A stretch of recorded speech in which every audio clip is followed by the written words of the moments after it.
It is very important that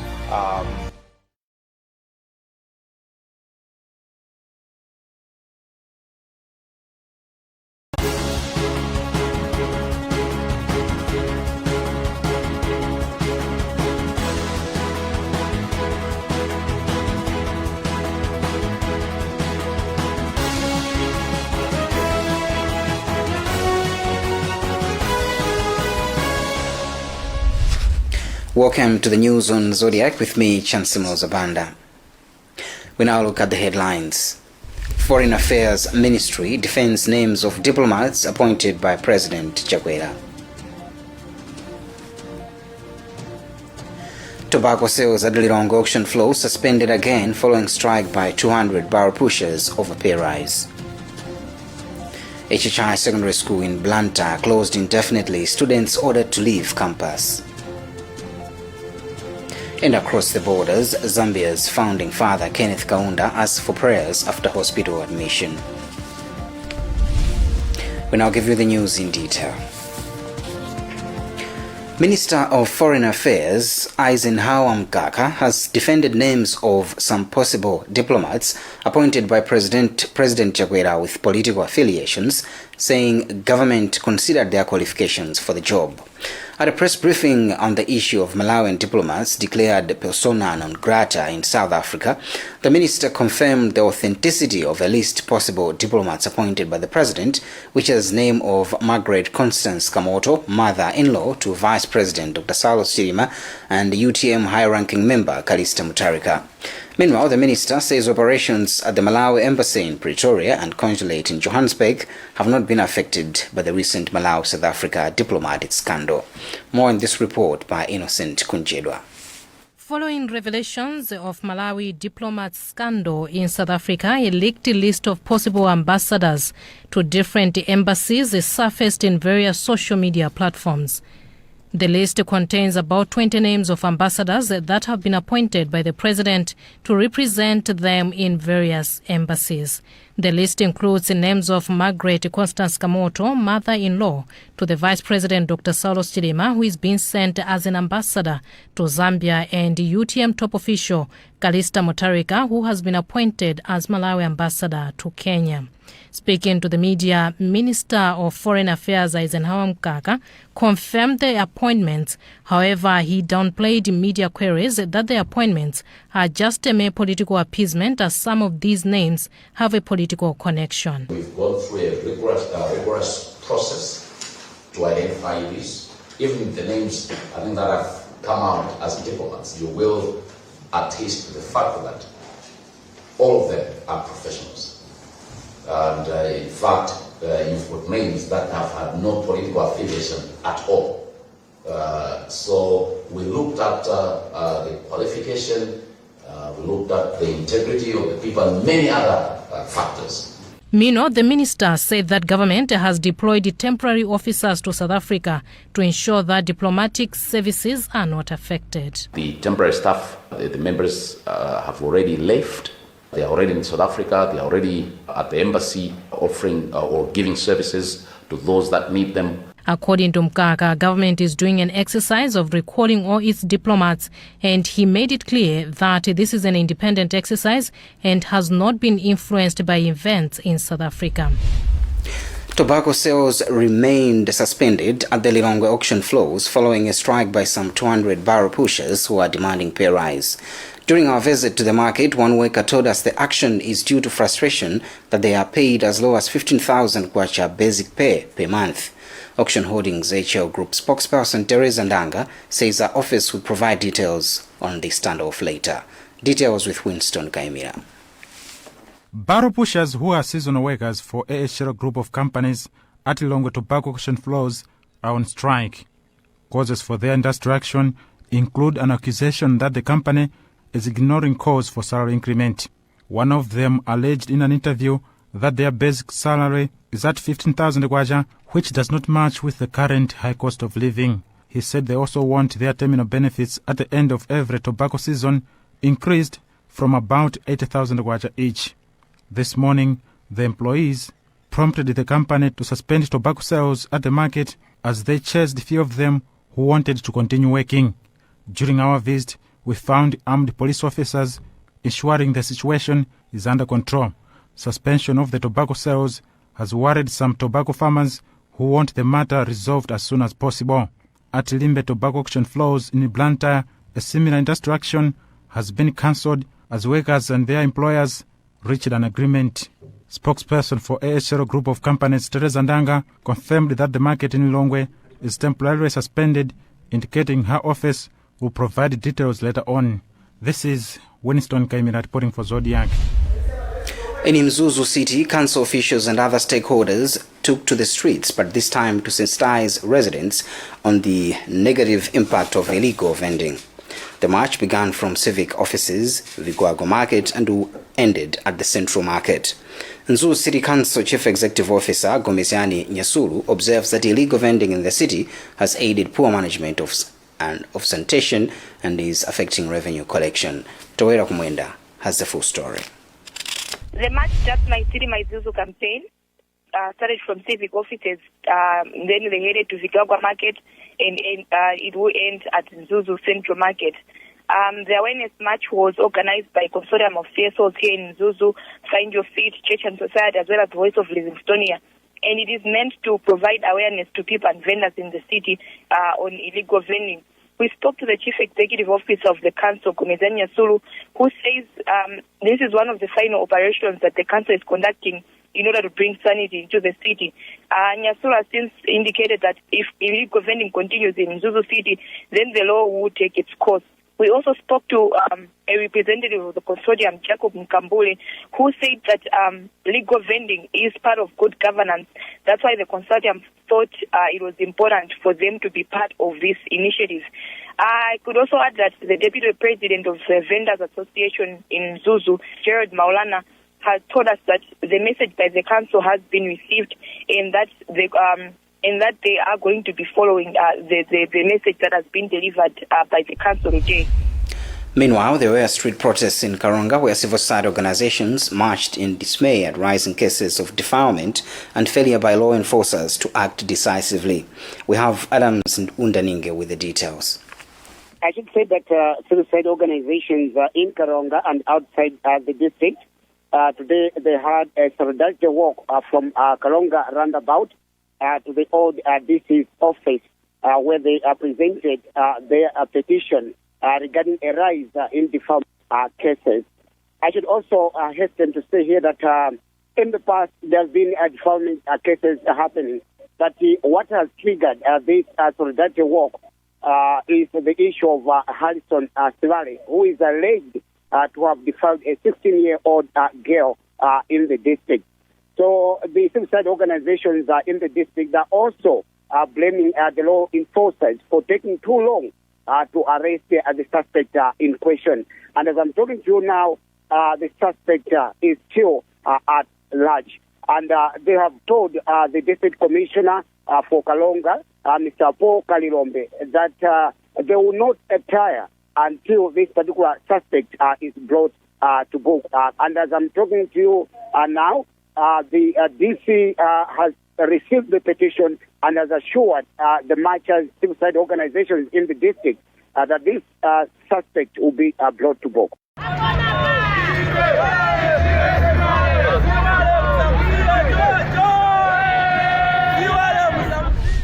Vendors plying their trade at Limbuli in Mulanje want government to first complete construction of Limbuli market before enforcing the bylaw for the traders to occupy it. Some of the vendors have expressed concern that police are using too much force to have traders move in when there are water and sanitation issues. But government spokesperson Anjoya Kanyalika Mwanza says government handed over the first phase of the project for vendors to operate in as they await funding to complete 2 remaining phases. From Blantyre, Christopher Sunday reports.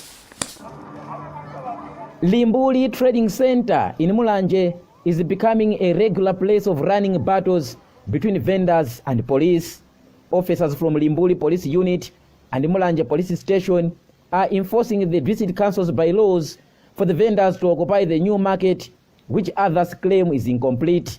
Some of the business people, Edith Masamba and David Songwe, have told Zodiak that the law enforcers are using excessive force accusing them of damaging their shops, goods, impounding phones, and throwing tear gas. The vendors claim that the new market which they are forced to occupy is not completed, with erratic water supply and no toilets. When we visited the new Limbuli market on Friday, we found some vendors plying their business activities there. Mulanje police station officer in charge refused to grant us an interview on the matter. But the Ministry of Local Government and Rural Development spokesperson Anjoya Kanyalika Mwanza told us that they handed over the first phase of the market to the council for the vendors to operate in designated locations as they wait for funding for completion of 2 remaining phases. Reporting for Zodiak, this is Christopher Sande. In Parliament, spokespersons for Democratic Progressive Party DPP and United Democratic Front UDF have accused the Tonse government of putting Malawians into socio-economic challenges due to the high cost of living it is failing to address. The two, Joseph Mwanamveka of DPP and Ishmael Nkumba of UDF, said per ground sibalibuino kwa Malawi, meaning Malawians are facing challenges, yet the 2021-2022 proposed budget does not give hope. But leader of government business Richard Chimwendo Banda dismisses, saying people are happy with the current administration. We have a report by Winston Kaimira. First to contribute on the proposed 2021-2022 national budget after cluster meetings was Democratic Progressive Party spokesperson on finance, Joseph Mwanamveka. Mwanamveka, who also served as Minister of Finance during the reign of former President Peter Mutharika, said the proposed national budget is unrealistic and unfriendly to local businesses. Mwanamveka said as the Malawi Kwacha exchange rate is depreciating, the current government administration needs to put in place measures that will ensure the country's economy remains intact. He also accused the Tose government of coming up with a budget which he said does not fulfill its campaign promises. Mwanamveka said per ground spalibuino, meaning life is tough now as Malawians are suffering due to socio-economic challenges which he said government is failing to address. People don't need only food, because people once when they go to hospital, they need to get the medicine.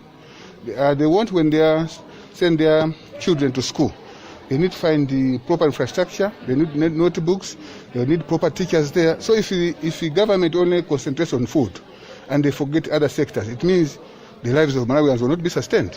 Concurring with Mwanamveka, United Democratic Front UDF spokesperson on finance, Ishmael Nkumba, also said life is tough to most Malawians due to high cost of living, but the sentiments did not please the government side.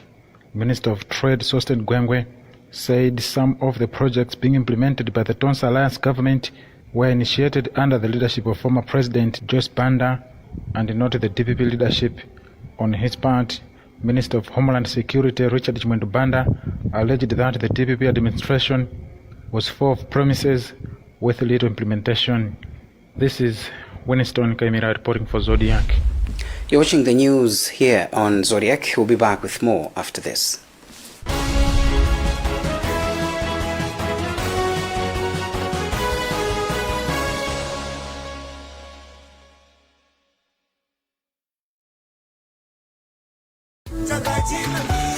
Tipolole kungonjezera mayunits atnm kuyambira 200 kwacha kapena kuposera pamenepo mutha kukhala mmodzi mwa mamilioneya mu TNM Tipolole promotion.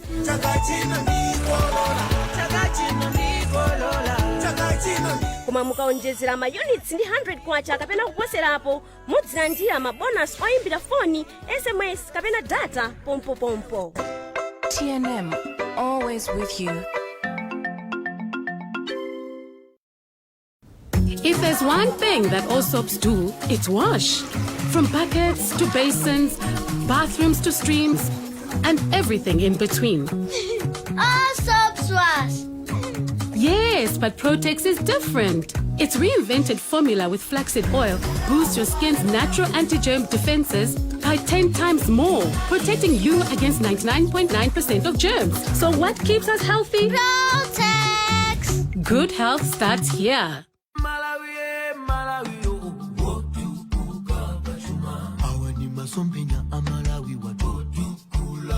2063 kufika 2063 kale wokomera aliyense achinyamata tigwirane manja tukula Malawi achinyamata tikale patsogolo tukula Malawi Malawi wozimira paeka Malawi wokomera aliyense Malawi 2063 kusinda dziko lathu mokomera aliyense.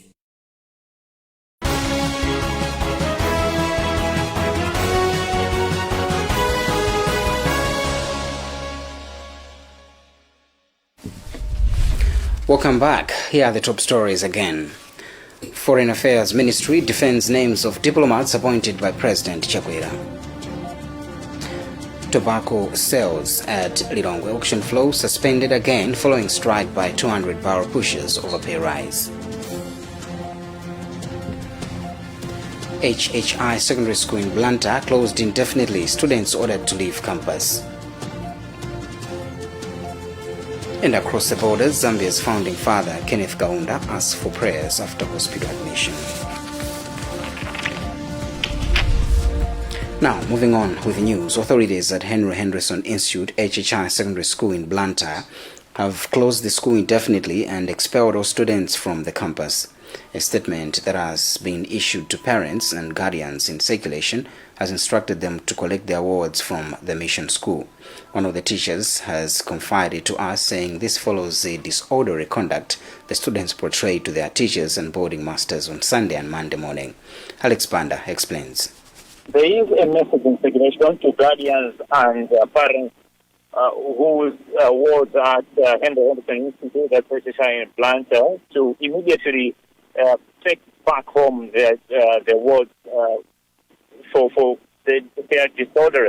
We understand that these children were boycotting classes. As of this morning, they ganged up, not putting on their uniform, because one of the prefects who was stripped off his prefectship by management had ganged up together with his fellow prefects to tell other students not to go to class on that pretext. Now, we understand that because the management tried to reason with the students went to their hostels and locked themselves in. For this reason, the authorities here have resorted to send them all home as the school is closed indefinitely, pending further investigations into the matter. I tried to talk to Blantyre Synod Secretary for Education, Moses Casidum, who has confirmed this development and has said the school is looking into the matter. General Secretary for the Blantyre Synod of the CCAP, Reverend Dr. Billy Gama, is demanding that government should address rising economic hardships that people are facing due to the impact of COVID-19. Reverend Gama said government ought to find solutions to job losses, rising cost of basic commodities, among other things, and which have resulted from the impact of the pandemic. He said this during the official opening of Matimbe CCAP Church building in Mulanje district. The building was constructed with funding from the Devolution family, a WhatsApp forum. Hastings Jumani reports. The Blantyre Synod CCAP General Secretary Reverend Dr. Billy Gama took advantage of the opening of Matimbe CCAP Church in Mulanje to weigh in his views on current socio-economic hardships. He tackled on impact of COVID-19 on cost of living, poor business environment, and COVID-19 induced job losses as some of the things that the leadership must take a keen look into. On the market, for example, as people are preparing for the next farming season, price for a 50-kilogram bag of fertilizer has jumped from around 19,000 kwacha to almost 30,000 kwacha. Life is very tough for Malawians. Things are going up at a time when economy is very slow and very low. So the government should come up with a deliberate policy to ensure that the hiking of prices should be controlled. The new Matimbe Church project has costed the congregants at least 15 million kwacha, replacing the dilapidated old church, which chair of the Devotion family, Paul Kamwendo, once described as a death trap. We saw the need for building this church as our fellow Christians were also in an old, devastated church that was there by then, that could collapse at any time. The devotion family, according to Kamwendo, has membership from across the country and across borders. For Zodiak in Mulanje, this is Hastings Jimani reporting. We now move on to sports.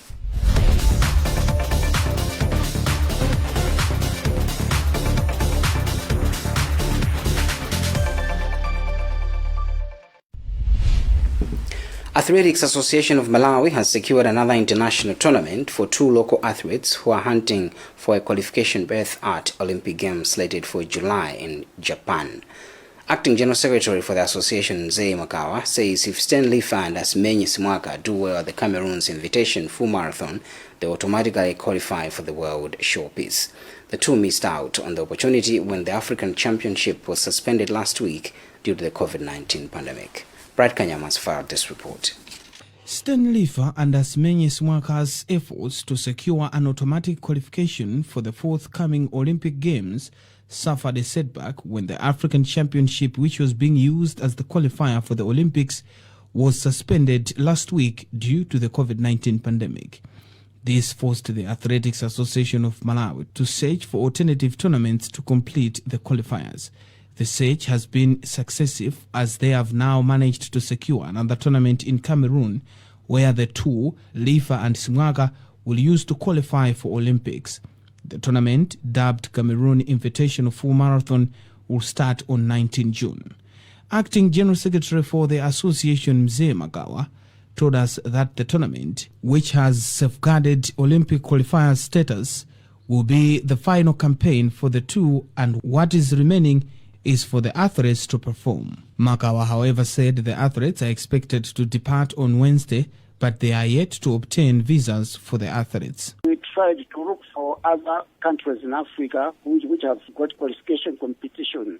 Now we have got Cameroon. The African Championship, it was a very big competition. But that one in Cameroon, it is also an Olympic qualifier. There's no difference because these qualifiers, they are all standard.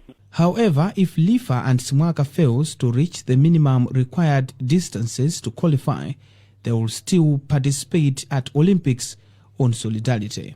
The 2020 Tokyo Olympic Games are expected to start in July. For Zodiak, this is Bright Kanyama.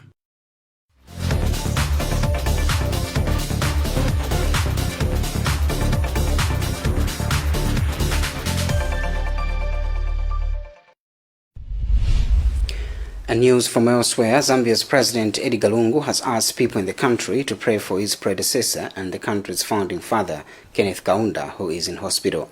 The 97-year-old is receiving treatment for an undisclosed illness. We have this BBC report. Zambia's 97-year-old founding father has been in hospital several times before. Zambia President Edgar Lungu has since called on the nation to pray for the former president.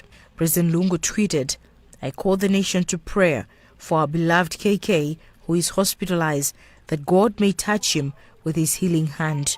He said Kenneth Kaunda stood up for the great nation at its most critical moment, and so people should stand up for him in his moment of weakness. Kenneth David Kaunda, his father a Malawian, was born on 28 April 1924, also known as KK, is a Zambian former politician who served as the first president of Zambia from 1964 to 1991. That's about what we had time for in this edition of the news, but before we go, a look at the headlines.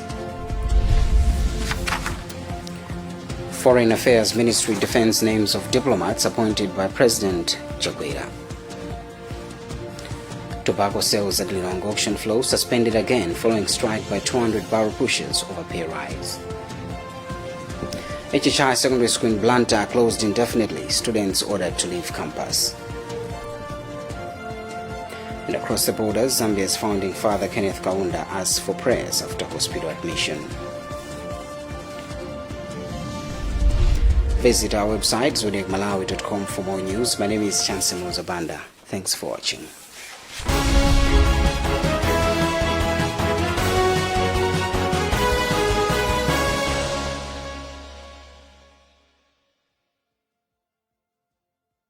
At Access, we believe that data is life because we know that you want to know what's happening out there. And you also need to share what's happening with your life. You would like to say hi to your friends, like what they do, and also sneak up on your experience. Access